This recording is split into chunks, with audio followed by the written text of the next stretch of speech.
are go for liftoff in T minus 30. Hit the record button.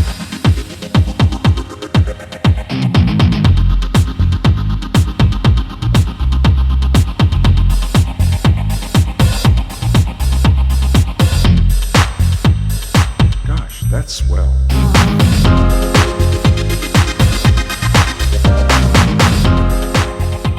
It's a low blog talk radio. Welcome, guys. Hello. This is Italo from Italo's Blog Talk Radio. For those that are watching on YouTube, you can already see I have a guest, Usman. Khan is already on here. How you doing, Usman? I'm doing well, thank you. It's a pleasure to be here. Yeah, so this is actually another part two, but now I'm recapping all the previous guests, and I had one earlier today. Actually, I had Chris Curtis came back on because he wanted to expand on his first interview. And then like we were talking too, you and I were talking about expanding on what we started from, and so that's why we're here. As you might or might not know, if you haven't heard, Usman is a counselor. He counsels college students. I don't know who else do you counsel? Do you just college students or? Yeah, so I do advising for high school students as well, career advising and college counseling for college students, recent grads, and also those looking to either change their careers or work on their career goals. Also helping with job search, interview prep, helping students and also non-students, local community members and friends and family with the application process, the ins and outs on how to prepare for interview, how to follow up regarding uh, a job application, how to format an email, stuff of that sort. Okay. And this is stuff that sounds easy, right? Sounds like it's no big deal, but it is a big deal, especially when you're coming out of high school or college and nobody guides you in the right direction. Yeah, no, And definitely a learned it's skill, and I hard. think we need to be teaching more of this in our school settings, K through 12, in terms of how to, set up and create a resume, how to draft a personal statement, and how can we also showcase our talents and our It's true. individual skills and our experiences, other than work experience, like volunteer experience, leadership experience, and how can we showcase that in a way where it makes us, makes us more presentable and also brings light to our talents. Right. And it makes you more valuable, like Yeah, not just naming your skills, like I can yeah, do Excel, I can do, yeah, I'm bilingual, and I'm this and that, or yeah. I'm outgoing, but that's not really, what else are you going to provide to the company? Have you researched the company you're applying for? Or if you're doing your own business, there's so many entrepreneurs that I think it's a new way of doing things now. Nobody wants to work for the man. I certainly don't. So, Yeah, it's ideal, and it's definitely a two-way street. Whenever I work with clients and students, I share that when you're going in for an interview, you're you're also evaluating and assessing how much of a fit it is for you. Not only are you trying to showcase yourself and sell yourself, but also evaluating and assessing if that position and that environment and that employer is a good fit for you. it's true. Yeah, because yeah, I mean, you can fit into anybody's company policies and terms and regulations, and but do they? I mean, you can. Do they fit your standards too? That's actually I never thought of it that way. That can be very limiting because I work with students and I've experienced this myself on a personal note where I worked somewhere and I realized that it wasn't the right fit for me. And being able to come from that perspective of assessing and evaluating that, do I see myself working here in the long run? Do I see myself working with these people within this culture? Because I feel that every work environment and every place has a culture of its own. Right. But let's not talk about work because that Yeah. stresses me out already. No, I'm just kidding. No, the reason I'm actually having you back is because we actually met during a virtual poetry reading, and for those that don't know, that's how we used to do it before. We used to have open mics and share poetry, storytelling, or comedy, stuff like that. But then I met you through mutual friends. It's called the Thursday Freedom of Speech, Yep. and also Los Angeles Poet Society that I used to be a member of, or I'm still a member of. Um, but yeah, I wanted to actually hear some of your poetry, if you don't Yeah, mind. no, it's a small world. That's really awesome that we met through FOS Thursday. Shout out to Freedom of Speech Thursdays on Instagram and that LA Poet Society group that I'm actually wasn't a part of pre-COVID. So it's cool that how these these activities and these groups have brought us together in this space today to Right? share more and to be learning more about our own journeys. Yeah, it's cool because yeah, you don't not only you people, not only local people, but now you're technically anywhere. Virtually, you can be. People have heard my poetry now in Australia, in New Zealand, and England, and Ghana and South Africa. I'm like, this is amazing. I mean, it has the pros and cons, obviously, Yeah. but I see the pros a lot more than the cons now. That's brilliant. There's a lot of good that comes out of it, and we don't want that to go unnoticed or unacknowledged. So it's really important that you talk about that. Yeah, yeah. So, what would you like to share today? Yeah, sure. So a lot of my poetry, if not all of it, is very, I would say it's very personal, based on my personal life experiences and my journey, and also my career within counseling and learning more about mental health and raising awareness about career counseling, about mental health and destigmatizing mental health needs and normalizing conversations about mental health and spirituality and faith. And for me, that's been life changing, as I shared in the last part, how I came to find my purpose and be more grounded in myself and in my body, and how I can help others also and help others share their voice and bring light to other people's journeys when it comes to sharing about personal life experiences and challenges. So this one is called The Miracle of Today. This is about gratitude and being able to start to embrace the miracle of today. So I look and I see joy. I search and I find meaning. I embrace the miracle of today. To find meaning in a world with pain and suffering is to see joy.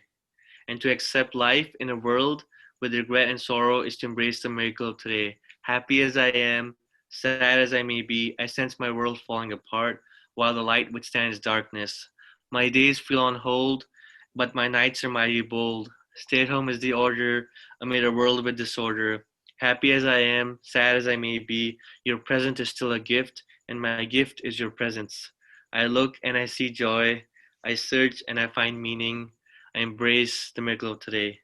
So this one is about embracing the miracle of today, regardless of the sort of the external, and being able to be one with myself during the quarantine and stay at home, and finding to myself to be more grounded um, in my own self. Well, do you mind reading that one line that you said something about disorder, the order in the disorder, something like that? You I said. said stay at home is the order amid a world with disorder. Okay, okay. I gotta process that one. It's like it's a one of its two of its own, right? Like stay at home is the order amidst a world with disorder. It's like we're Yeah. already living in a chaotic world, and now stay at home is the order. I just like the word, the word Or game. the rhyme. Yeah, I like that. So I have a few more, if I may share. Yeah, for sure. I have another one called "My Mental Health Is Not Invisible." My mental health is not invisible. It is also not always visible, but one thing is certain. It impacts every person, and that I know. Every person who is built in the image of higher consciousness, every person who struggles in their mind, every person who yearns for a soul, every person who senses their heart, and also every person who lives with spirit. To live with spirit is to live on vibrational energy, and that is love. That also lives on vibrational energy. love that is not invisible and also not always visible, but it is felt and sensed, just as my mental health and my emotional being today. I seek to be one with it all, to be one with my feelings, to sit with my anxiety, and to befriend my mania. Once again, I return to myself and to my being today. I return to myself to live with spirit and to emanate love that lives on vibrational energy and that which is seen and felt. And today I ask you, have you seen the unseen? Have you seen the unseen? And have you seen the seen in the unseen? And could you possibly see the unseen in the unforeseen? Because my mental health is not invisible and it is also not always so visible. Thank you. So this one is about this common sort of and I talked about this in the last episode, this common sort of misconception. I think to me it's a misconception and a misconception. It's a wrong way of seeing mental health, that it's only invisible, because a lot of it is also felt and sensed and experienced, and um, that's questionable. I don't think it's invisible.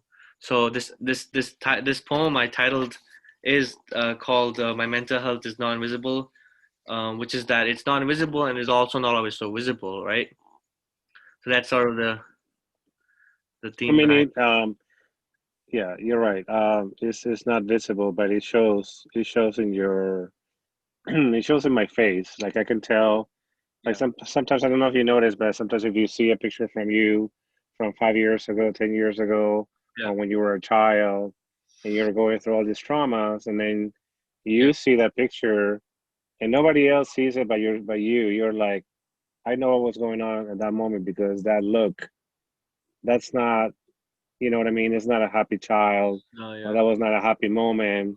I was yeah, smiling, but I was, yeah, masking it. So I could tell. I could tell because I know, you know what I'm saying? Like I know the history yeah. behind that picture Definitely, or behind that poem that I wrote. it's this culture of being okay, right? This culture that you have to be okay, and if you're not okay, then something is wrong with you.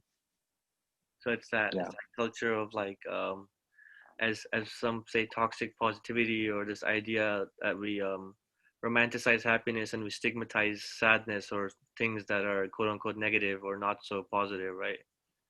right. And there's also the, my mother always taught me that money comes first. If there's money, I think she says salud, dinero, y amor. Salud, health, dinero, money, and then love. And I recently challenged that. I was like, no, love Yeah, first, that then um, health, and the money will come. that's awesome. Like we have a different priorities, my mom Yeah, and I and my yeah. parents. Well, health is definitely at the top of it next to love, and I think it all goes hand in hand. I think love is at the core of it, like you said. And I think that's what brings us here to get together here today to talk about these things, that we connect on that level spirituality wise. And I think love is at the core of it, because while everything, love is not everything and everything is not love, I think it boils down to being connected as human beings. And I think that's a part of love, the human connection, the human yearning for belonging and for finding a purpose and for being Mhm. able to connect from a humanistic perspective. Right. I mean, isn't that something that we have learned in the pandemic is to appreciate, what we have around Definitely. us? Yeah, it's really brought us to really like take a step back, pause, and reflect, and see what's most important.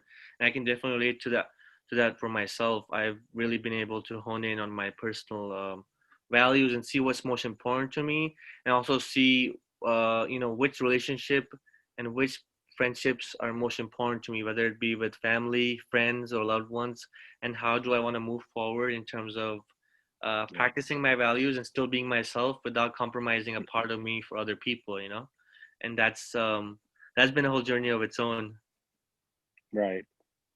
Well, now we have the holidays coming up, so that's Yeah, another stress. yeah, that's I'm definitely a already I'm already fun. stressing about what's going to be like in Thanksgiving, what's going to be like in Christmas. Yeah, Not because of the pandemic. I have because of the no, pandemic, because the holiday season. I don't, that's not my concern. Yeah. It's just the family, the gathering with the family, Yeah. and just sometimes having to pretend, Yeah. which I don't like to do as much anymore. And Like all of if it. I don't feel like going somewhere, I just say yeah, I just can't make it. Yeah, So and that's good because that's true to you and your health and your well-being, right? Because culturally, there's a lot of expectations that are that really can hurt us sometimes. The right, expectations that are imposed on us, right? Our self-expectations, and then how others expect from us in those social settings culturally. right. Yeah, we don't know what. Like it used to be a time where I couldn't tell how I was gonna feel from one day to the next. I don't know if that happened to you, but or sometimes hours. It could be I could be fine in the morning, and then as soon as I got to work, I got very stressed.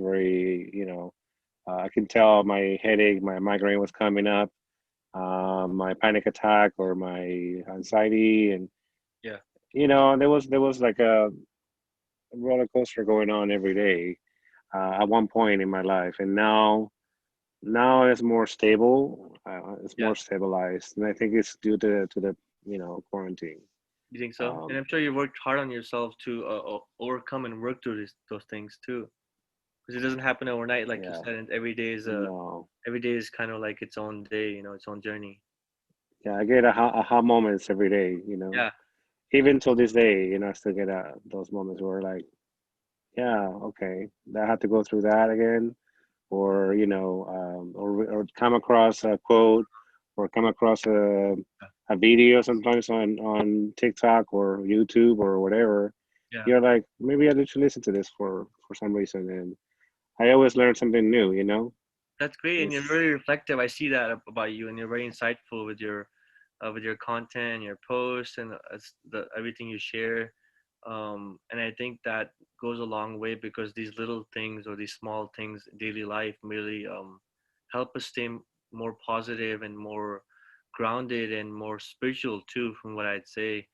And sometimes it's the smallest of things that can uplift ourselves and each other, right? When we share, whether it's a meme or a code or a small clip, and I think that's also powerful that we can do that for each other and for ourselves. We can help uplift and bring hope to each other during these times amid mm. all the pandemics, right? To say the least, ah COVID and then the all the other pandemics that are happening all yeah. around the world and over here. Well, today I was inspired to write, and it hasn't been. I haven't been writing. I don't know about you, but Yeah, I haven't been writing lately for some reason. But today something came to me because of Breonna Taylor's boyfriend was talking. okay, They had a interview this morning or yeah. a couple of days ago, and so uh, and it's different than George Floyd for some reason. It's I think different his this birthday time. today, right? It was supposed to be. I think if you it were his supposed to be his birthday today. Oh, was it? George Floyd's, I believe I saw that online. Oh, Like, George Floyd's. Okay.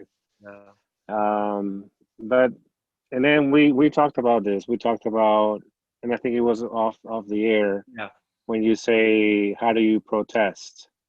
mm, And for some reason that came to my mind today. How do I protest? Yeah, how do I protest? But after I read it. I don't know if I can read yeah, a little bit of what I wrote sure. and No, that'd be discuss awesome. what. Okay, and this is the first draft, so Yeah. if it doesn't rhyme or anything, No, it's great. Whatever you wrote, it's from your heart. That's what matters, right? And poetry yeah, is a way of expression. And I write on and off. I don't plan my writing. I believe that creative writing is very powerful, and when we do free writes, that's sometimes the most powerful too, and also yeah, it's also therapeutic for ourselves. it is very therapeutic. Yeah. I tend not to.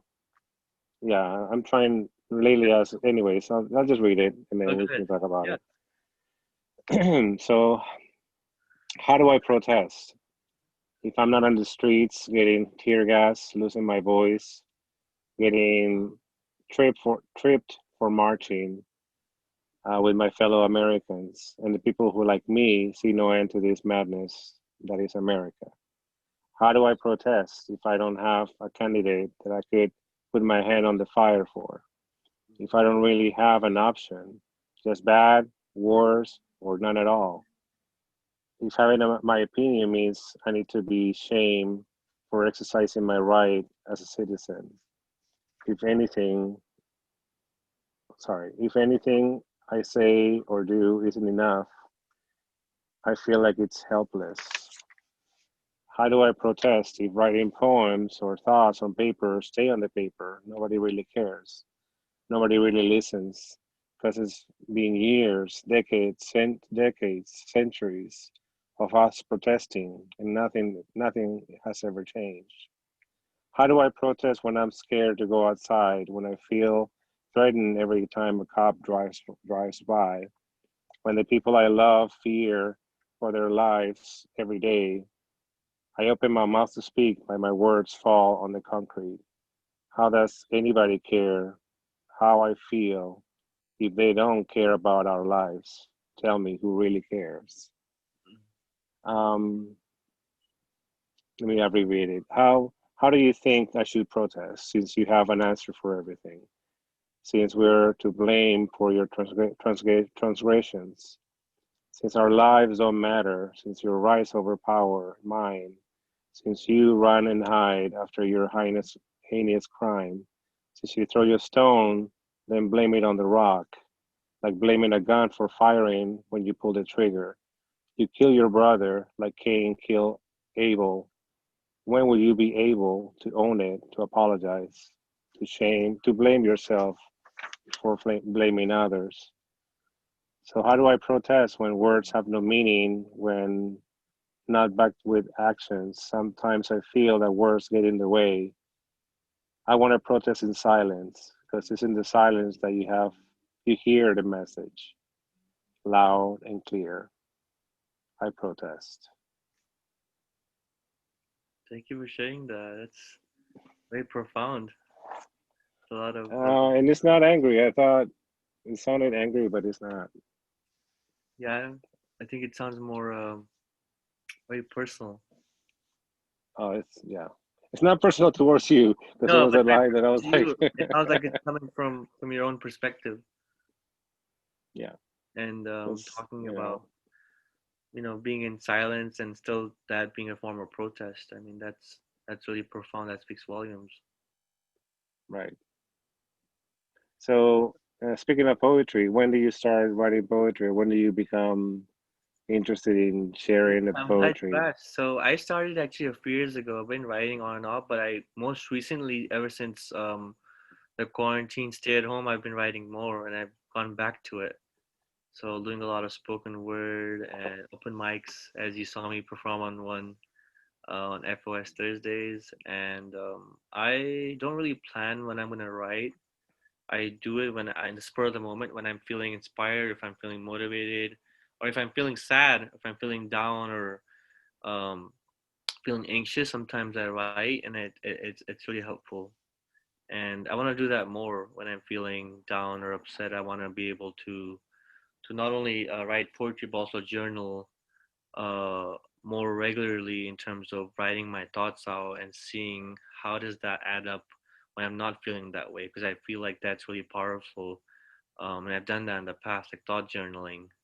And that's a great way, as documented too and proven by research, to help us manage our mental health and our emotional well-being when we document and we journal our thoughts and feelings, and when we look back at it, like why was I feeling that way today, what made me feel that way, and how do I feel differently, and how do I get to where I am today in that moment. It's like it's very it's really powerful. It goes hand in hand with CBT, which is cognitive behavioral therapy, which is the premise that thoughts and feelings impact your behavior. And if you were to restructure your cognition, your thoughts, and our cognitive distortions, a lot of times we have that are self-limiting and also self-sabotaging, then we can change our behavior and how we respond to people in certain situations, as well as our own or fill in the blank anxiety, depression, or other needs that are relating to our mental health. Right. Like, was there a moment that you thought that you noticed how? Because I noticed at one time that I was writing so much one day, Yeah, and it was very negative. It was very, very negative. yeah, But I think after 2 or 3 hours of just writing yeah. the heck out of my notebook, I finished it. And there was one thing at the end of it that was positive. Well, has that happened to you before? I've definitely had aha moments if that's what you're referring to. I've not as often as I want, but that's I think that's the beauty of aha moments or light bulbs, right? That they don't you don't plan them, but they come to you when you sort of least expect them, or you don't really it doesn't always come in a planned way, but it comes naturally. And for me, I think one time I remember writing. I was at the local. This was pre-COVID local outdoor mall, and I remember writing, and I realized that writing could also help me get through things. I before I saw writing as a task, as sort of a dull process, but when I did poetry, I realized how powerful words are, and when I see others perform till this day, I feel inspired when others people share about their personal journeys and about their own creative writing processes and their life. I think that's very inspiring, especially when people share from the heart. To me, that's very inspiring, and that helps me feel more motivated to overcome my obstacles and also talk more about my challenges and my growth, and reflect about those experiences. So when I was writing, I realized that like everything doesn't have to be flowery and rainbows and unicorns, but that when we write about things that are not as positive, or things that are negative, or that sound negative, that could be a point for that could be a moment for hope and healing. I think because in the darkest of times do we find hope and healing, and I think I am a firm believer in that. That in that darkness lies a lot of opportunity and light for healing and hope. But uplifting ourselves and helping each other is really important. And finding that light in the darkness is probably the it's probably the hardest thing, I would say personally, most difficult thing. But being able to find that can also be life changing and profound and life affirming. Yeah. So it's sort Do of a you think double-edged it? sword, right? Do you think it saved your life? um, Writing, or are you talking about reflecting, or which part? Well, writing, I guess, and reflecting. I'd like to say not writing, but reflecting for sure. Being reflective and being able, I think it's an art and it's a learned skill. Just like resume writing or job applications, it's not natural, it's a learned skill. And it needs to be, we can refine it when we work on it. But I think reflecting and being a part of my counseling program at Cal State Northridge and doing all those writing reflections and my own portfolio, and also being able to talk about myself without feeling like I have to be okay or be positive or be happy, or be a certain way because of other people or because of my own culture as a Mm. Pakistani. So it's been my personal life experiences and all of my experiences have really been life changing. Not just writing, but reflecting about them and reminiscing about the challenges too. Because I see them today as moments of growth and opportunities of growth and reflection. I don't only see them as challenges or difficulties. And even the ones I have today, I hope in the future that in hindsight, hindsight's 2020. I hope that I can look back and I can see my challenges in 2020 in this new decade and see like how have I overcome that, and how do I want to bring light to the challenges I face this year in the future. Being here today and reflecting upon how can I improve myself more to be my best self that I want to be, regardless of other people's expectations and their ways of imposing, because I feel that that can be really hurtful, culturally too, specifically.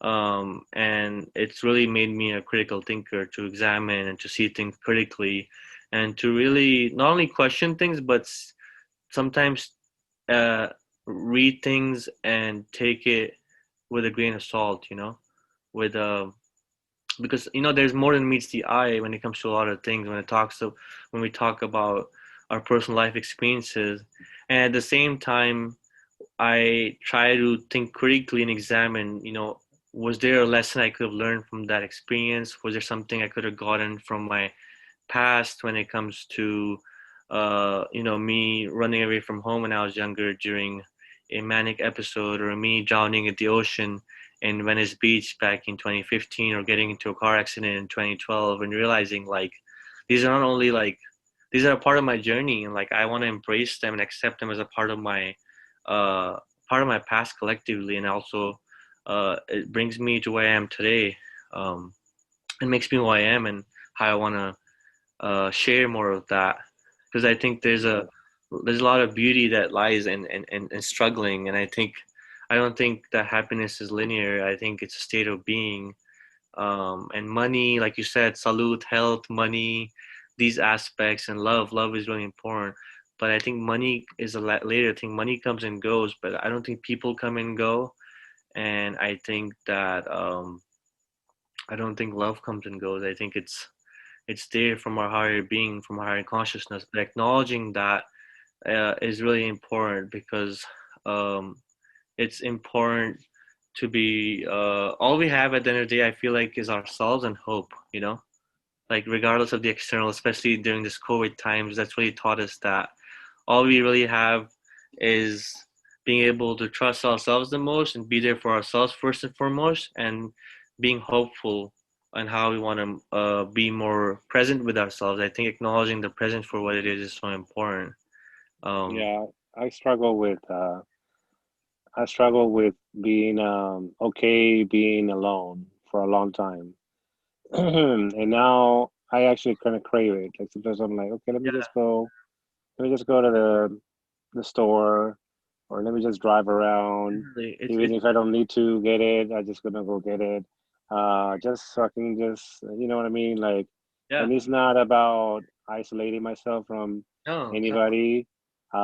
It's just for me, and it's my time. Yeah, And if I want to answer the phone, I will. If I don't, I'll turn it off. it's And sometimes that's why you don't see me for days on yeah, it's being in on social solitude and media. embracing that for yourself. I think that's powerful. And as an introvert, I can say that that's really helpful too. Being able to recharge and also be in solitude. I think that's the best thing you can do for yourself. If you're comfortable with yourself in your solitude, I think that's the most powerful thing someone can do for themselves. Yeah, And it's also been said that loneliness, illusion of the self, right? Loneliness is when we miss ourselves and we can't be most present with ourselves. That's sort of that's how the principle I like to live by um, when I reflect about these things, being alone. Because at the end of the day, we're all alone, right? But loneliness, the feeling, is real. But how much power do we give to it to let it make us feel bad that we're alone, or we're in solitude, or we're loners? And I've really had to work hard on that over the years to learn about that and to because talk. you make bad decisions when you're lonely. You know what I mean? Yeah, definitely. And Um, it's also stigmatizing. This idea of loneliness is right. There's a lot of stigma to it, right? Being alone. There's a lot of stigma and shame with that. yeah, or being single, like I mean, I'm not single, but I am single, but you know Yeah. what I mean. But it's like a stigma in my family too. It's like, when are you gonna get married, and when are you gonna get children, Oh, and being when are you unmarried. gonna Yeah, move it's the together? cultural. Yeah, like when are you settling down? When are you getting the house? When are you getting a yeah. Yeah, who's gonna take care of you when you get older? All those things, right? And so there comes a time when you have to be just content with being single. Just why can't I be single? There's Yeah. nothing wrong with being Yeah, single for a there's nothing wrong while with just to yourself. It's this recollect. culture of being a go-getter living in America, right? And this culture of getting things. And I think that there's nothing wrong with being on your own and doing what's best for you. And like there's a lot of stigma about people being single, because I feel like we live in this culture of like sort of like doing our own thing. But when it comes to relationships, if um, people sometimes stigmatize that, because there's a lot of associations with culturally with being unmarried if you're older. So Yeah. I can definitely relate to that. I felt that pressure as I'm getting older, and some other, family and friends asking me like, when are you settling down? When are you doing that? When are you, when are you moving out? Stuff like that. So I Right. can definitely see the clash of cultures, the American culture and the Pakistani culture, and then living in this day and age with all the different stigmas of sort of, being at home. Yeah. I mean, there shouldn't be no shame. I mean, we can't really be free to go anywhere we want to. So why not? Just be okay with it. I'm okay with it now. Like Yeah, it's definitely a process. I had that kind of guilt at the beginning, but now I'm like, I don't have to do anything today We or gotta have tomorrow. That's self-compassion fine. for ourselves and self-kindness, Yeah. not be stigmatized by these labels of being sad or being lazy or being alone or being single. These are like all labels, and I feel like they really hurt Right. us. Exactly. I have one So last question listen, here. If you have a few minutes, do I have a few minutes? we have we have 2 minutes. Can I make it short? Yeah, yeah, sure. Go Okay. for it. I am as I am. I am who I am. But who am I? I am who you see right in front of you, or am I not? I am from all the places I have been, of all the people I have met, and of all the paths I have traversed. I am Pakistani, I am American, I am Muslim, I am a firm believer in God, and I have hope for a brighter future for ourselves, for myself, for yourself, and for the greater good. I am a third culture kid living in America. I'm a counselor aspiring for hope and healing. I'm an advocate for mental health and an ally for social justice. I am brilliant, and so are you. You are brilliant as you are. You are loved. You are one of a kind. You are hope. You are kind. You are beautiful. Who are you not to be? And who am I not to be? Because there's no one out there just like you. So be kind to yourself when the going gets tough and when sorrow piles up, because this life is too short and is what we make of it. As only 10% of life is what happens, and 90% is how you choose to respond. Our beauty lies in the struggle, which keeps us a juggle, and time is ticking while my mind keeps flipping. A million thoughts rushing through my head as I see my hair shed, while I stand for justice and as I judge for truth, but I pause to ask myself, who am I? I am as I am who I am, and you too are beautiful as you are brilliant, and so am I. Who are you not to be, and who am I not to be? That's very Seuss-like. I like that. Thank you. I like the rhymes. Who I am and I am, and Yeah, I it wrote sounds that most very. recently. I actually wrote that last week, so I wanted to share that one. Oh, that's cool. That's Yeah, because you cool. talked about writing. Thank you. Yeah, yeah. Well, let's call it a wrap. And Okay. thank you once again, Usman, for calling. I'll call you in a minute after we're done. But Thank you, Vic. guys, listen, follow. I'm gonna post everything about Usman. If you want to have any counseling, any help with anything, you can contact him, me, follow him as well on social media. But let me call it a wrap. And you didn't see this coming, guys. Go for liftoff in T minus 30. Hit the record button.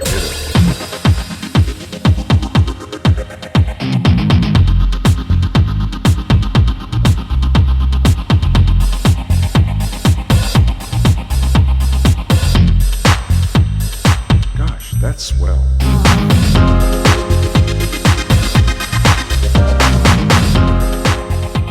It's a low blog talk radio.